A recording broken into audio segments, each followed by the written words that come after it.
Hey, I'd like to welcome you to another episode of Mission Matters. My name is Adam Torres, and if you'd like to apply to be a guest on the show, just head on over to missionmatters.com and click on Be Our Guest to Apply. All right, so today's guest is Patricia Shea. She's partner at Shea Advisory Services and founder of Being Giveful. Pat, welcome to the show. Thank you very much, Adam. All right, Pat. So you come to us from the State of the Women Conference, and Gail Letts referred you over. So first off, I got to say, are you excited about the conference? Oh, my gosh, I can't wait. Gail is such a powerhouse, and Nashville is ready to welcome her and all those speakers. Oh, my gosh. And well, we're going to get into that and much more. We're going to talk about your organization Being Giveful as well. But before we do that, we'll start this episode the way that we start them all, with what we like to call our Mission Matters Minute. So, Pat, we at Mission Matters, we amplify stories for entrepreneurs, executives, and experts. That's our mission. Pat, what mission matters to you? You know, I think my life's work is all around helping others who help others. I am very focused on finding people, individuals, organizations that can have a tremendous impact in the world and doing anything and everything I can do to promote them and make their mission matter. Fantastic. Love bringing mission-based guests on the show. So, again, great to have you on. And let's just dive right in. So, State of the Women Conference, I believe you're a speaker there, too. Am I right? Yes, I am doing the lunch keynote on Monday. That's amazing. So, we don't have to spoil it at all, but can you give us a little flavor of what you'll be presenting? Yes, actually, Gail's given me the opportunity to talk about this new initiative that I've created called Being Giveful. And for me, Being Giveful is a wellness practice for the mind, body, and soul that I want to introduce and convince people to adopt. Where did this, we're all, I see, partner, founder. We got a lot of titles here that indicate to me that you're an entrepreneur. Have you always been an entrepreneur? I think I have. I spent the first 17 years of my life in a corporate setting, but even there, I started consulting practices and ran consulting practices. I have started 2 for-profit companies. I've run about 3 nonprofits. I'm currently in the practice of starting an additional nonprofit. I facilitate a group of women CEOs twice a month who have companies that are, in excess of $1 million. So I've kind of lived in the world of entrepreneurs and starting things. That is a passion of mine. And Being Giveful sort of is it's kind of a summary of my life's work. And so when did you know, or how did this idea for Being Giveful, let's start there. Well, how did this idea for Being Giveful, come about? I had a tech startup. We launched right before COVID, weren't we lucky?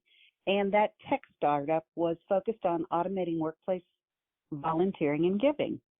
And as a sales process, I was interviewing very successful women CEOs, asking them about their philosophy on philanthropy and giving. So I would do a real quick 3 to 5 minute interview, ask them what they believed about giving, how they learned about giving. But the real key at the end of the interview was when I asked them what they received back from their giving. And I have probably spent, like I said, 17 to 20 years in the nonprofit space. I've raised $60-70 million in my life. And I knew this, but I became so aware of it listening to these women. They would tell tremendous stories of building libraries or adopting children. But when they told me what they personally got back, that was where the magic was. And I just it was almost like a moment of aha, that if we all really believe those who give receive, which I do, why don't we do that every single day of our lives? Wow. When you say interview them, do you mean like on a show, or just I'm just curious on the interview part? Do you have a podcast? I'm getting at. You got a podcast that I don't know about out there, Patricia? No, I don't have a podcast yet, maybe. But I was actually doing Zoom interviews, and then we were replaying them. And so it was right after COVID hit. And women, everybody likes to talk about their giving. And so it was really pretty easy to get very well-respected, powerful people to, come on and share their philosophy. But every single time they would tell me a story, it was really what they got back that changed their lives. And And then I started doing investigation, and really that's how I got to the point that what I've termed as being giveful is Mm. really an opportunity for us to practice every single day improving our well-being through giving and receiving. That's so interesting to me that like how I love when an idea just starts kind of small and then it starts to snowball and then you're thinking about and then you get that whole entrepreneur's eyes wide open on the possibility. Talk to me about your plan to continue to roll this out and let's just in the possibility. We're entrepreneurs here. Let's dream for a moment. Like what's your vision for this thing? Well, my definition for being giveful is the continuous conscious creative practice of Mm. giving of yourself to others while being open to receiving. And that's a real important key. And so my goal is to build a business practice around the promotion of this concept. So it's a continuous practice because it's a way of being. It's not a random act of giving. It really becomes how you are. Being giveful is a creative practice because you get to decide how you want to give, when you want to give, and what you want to give. But Mm. also, I've learned that when you're being giveful, you actually co-create a different future for yourself. And that to me is just profound. And then I Mm. call it conscious because if you are not focused solely on yourself, but you're sort of looking at a broader context in your life, you will see so many opportunities to connect with people, to be giveful. And those opportunities they're plentiful, numerous, and they're fun. And I'll give you a great example. I got on the elevator the other day to go see my mother. She's 97. She's in a senior assisted living facility. I was carrying in her groceries. I was kind of in a bad mood. I was feeling sorry for myself. And I was picking up her laundry and how we're in that state of let's get it all done. And Mhm. I'm on the elevator and this gentleman walks on and he's probably 100 years old. He's all alone. And there was something about him that just opened my heart. And I looked at him and I just decided to use my gift of speaking to people. And I said, "How are you today?" And he looked up at me and he said, "I'm fine, but whoever you're going to see is going to be so happy."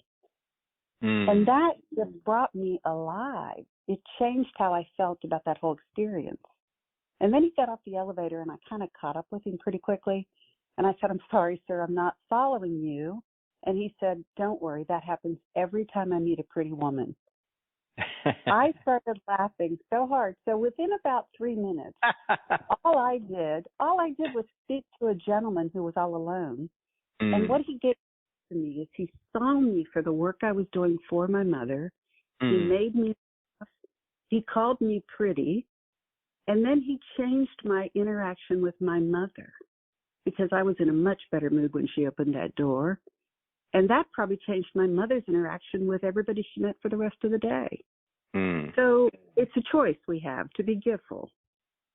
And then I Yeah. really want people to not just see it as giving, but also recognize the gifts that come back.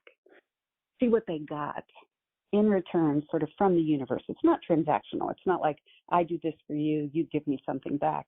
It's Mhm. more like receiving that when you put out good, good comes back your way. That's great. And so, how do people get involved with being Giveful? Well, my website is one way, and I am looking for people who really want to help me embrace this and take it to a new level. Beinggiveful.com is the best place to go to find out more. But what I've been doing is just research. I kind of am to the point where I think this concept of being giveful, those who give, receive, is a universal truth. And anyone that can bring me more data to support that would be welcome. If you look at medical information, if you look at medical research, there's a lot of data out there that says if you are a giveful person, you Mhm. live longer, you reduce the stress in your life, you have better mental health, you're happier. There's also, and this is kind of one of my favorite, go into the world of spirituality or religion. Every major religion on the face of the earth teaches that those who give receive. Most teach that those who give receive multiple of what they give. And if you practice sort of spirituality, it's also brought in that area as well because it's based on this idea that we're all sort of collectively one entity. And Mm. so I have started to say that being giveful actually is the currency of our souls as human beings, because it is the way that we can continuously care for each other and communicate with each other and build that connectivity that's such a strong, needed muscle across humanity.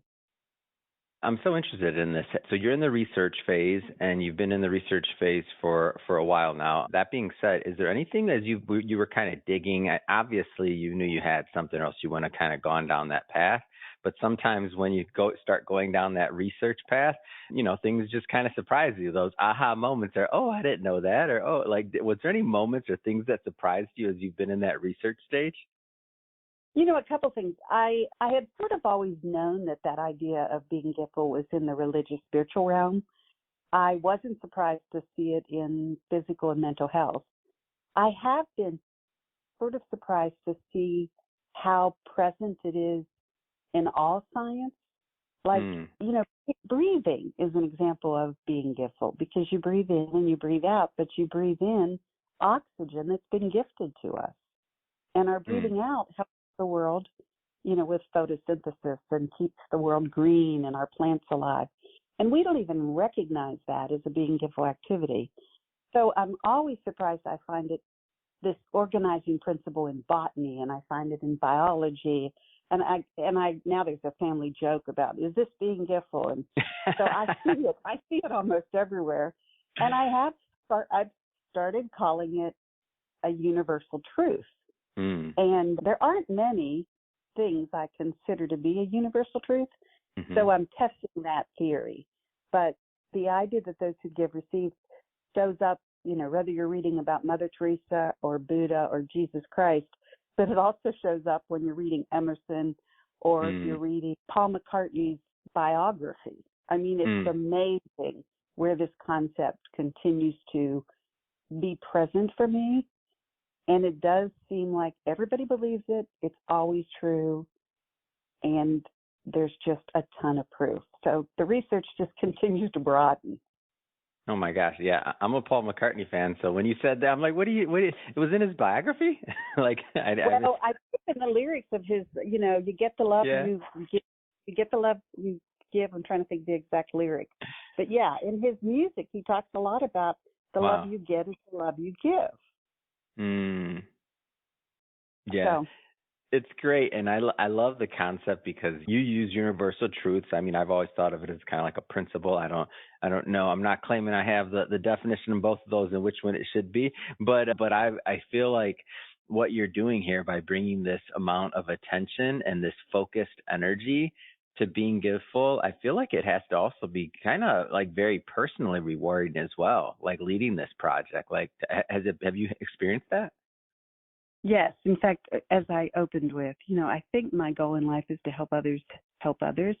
And I believe that by elevating, I believe this gift of being giveful has been given to me so that I can elevate the idea so that everyone can be more giveful. And as people are more giveful, I am hopeful that all the resources that we've been gifted are released into the world. And that seems to me like a way to really help others is by trying to shake up the world and say, nothing you have is yours forever anyways. Why don't we just freely give? Why don't we just take humanity? Why don't we just take care of this planet? So it does fit with my personal goal in life. And I think Americans love wellness practices. Yeah. We pick up things like Pilates and meditation. I love them. Yoga. I'm the first one. I'm probably thinking of a new wellness practice now. Yeah, I'm in. Go ahead. I can't help it. I like it. Well, that's why I put it into wellness, because it does seem to be a space where fads are created, movements start, If you think about like the Calm app where, meditation and then they've gone to sleep. And, I just think being giveful is a practice that we can all embrace. It's personal. It doesn't cost anything. You don't have to get permission. You can do it and no one even knows you're doing it, or you can share it with the world. Yeah. And I think being giveful fits with just the natural flow of how we were born and how we were meant to be. So it's really not going against the grain. It's kind of bringing us back to how we were originally created. So it's not fancy, and it's not even all that brilliant. It's common sense. Yeah. But we do seem to claim and hold on to our resources as if we could keep them forever. And and honestly, for me, the more I give, I always get back 10 times more. And every time you make space, every time you give something away, you make space. And I just see it happen day in and day out. Yeah, I can think of that, and when I think about that, oftentimes I think of like my grandparents. So my grandparents on my mom's side, 12 kids, and my mom always tells me these stories about like how they were also helping the other kids in the neighborhood at this time, and it's like, and my grandfather was just, he wasn't a wealthy man by any means, and I'm like, and never took welfare or any kind of handout or anything like that. Paid for his house cash, working overtime and like that kind of guy, and I'm like, man, like how. Like to give even when you don't necessarily always have, and to continue and to see kind of what it did in their lives. It's just an amazing thought process, an amazing conversation that I don't feel we bring out in the media enough nowadays, and just like on a consistent, especially in a structured manner like you're doing, or in a wellness practice, I should say, like you're doing with Being Giveful. So I think the project's wonderful, definitely. Well, and you know what, you just hit it right on the head. I grew up in a family of 8, and so I think grew up in community, right? Yeah. So we understand that constant sharing was the way to survive. And it was really my dad. I tell this story when I do my talks. My dad, when I was 10, I found a $20 bill, and he made me knock on the doors of our neighbors to see who lost that. And he told me, I said, but Dad, what if someone lies? And he said, it doesn't ever matter what anyone else does. It only matters what you do. And goodness begets goodness. And I remember I took 3 seconds to find the neighbor who lost the money. Could tell by the look on her face it was hers. Wow. And the pride I had and the feeling like I grew up in that one moment of being giveful. And so it is sort of, I think it comes from that big family feeling. And I don't know. And then, like I said, spending so much time in the nonprofit community and seeing people volunteer and give. The one point that's really important to me is being giveful is not about money. It can be about money, but we have so many gifts. I have the gift of speaking. I can talk to anybody. I also am an amazing connector. You might be an artist. You might be a writer. We all have gifts. And so when you are being giveful, I tell people, use those things that bring you joy. Use your gifts that are unique to you to meet the opportunity that you run into all the time, every day. It's fun. It is a fun activity. I could spend all day just being giveful because I feel so good afterwards. It's extremely contagious, which also matters when you're trying to start a movement. I also suggest to people when they get comfortable, they share their giveful moments because people will want to emulate them. I had an opportunity during COVID. I was having a rough time. Martin Luther King Day was coming. That's one of my favorite days. My sister was the leader at Vanderbilt Hospital, and I knew how bad it was at Vanderbilt with COVID patients.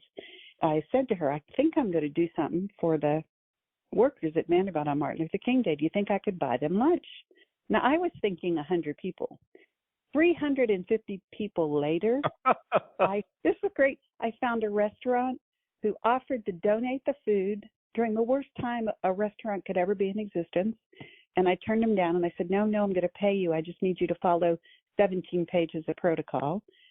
They put food together for 350 people, delivered it over 3 shifts. And when I shared what I was doing with my group of women CEOs, they wrote me checks without me even making an ask that covered the whole cost of all the food. And on a Monday, Martin Luther King Day, I think that was 21, we were on a Zoom call with the head of nursing and this restaurant owner and all these women having the best COVID day possible because we had all been giveful. Well, I think, Patricia, that's a great way to end it. If somebody's listening to this and they want to learn more or connect, how do they do that? Oh, please go to my website, beinggiftful.com, and drop me a note, a line. I want to speak about it. I want to find partners. I really am working on the outline of a book. but it's going to take a community to launch this. And so I'm looking for that community. But thank you for today. It's been fun. Absolutely. And thank you for coming on. And to the audience, as always, thank you for tuning in. We're going to put the website in the show notes so that you can go check out Being Giveful. And speaking of the audience, if this is your first time listening to Mission Matters or connecting with us, we're all about bringing on business owners, entrepreneurs, and executives and having them share their mission, the reason behind their mission, how are they making a difference out there? If that's the type of content that sounds interesting or fun or exciting to you, we welcome you. Hit that subscribe button because we have many more mission-based individuals coming up on the line, and we don't want you to miss a thing. Patricia, thank you so much again for coming on, and best of luck at the State of the Women Conference. I know you're going to knock it out of the park. Thank you very much. Have a wonderful week.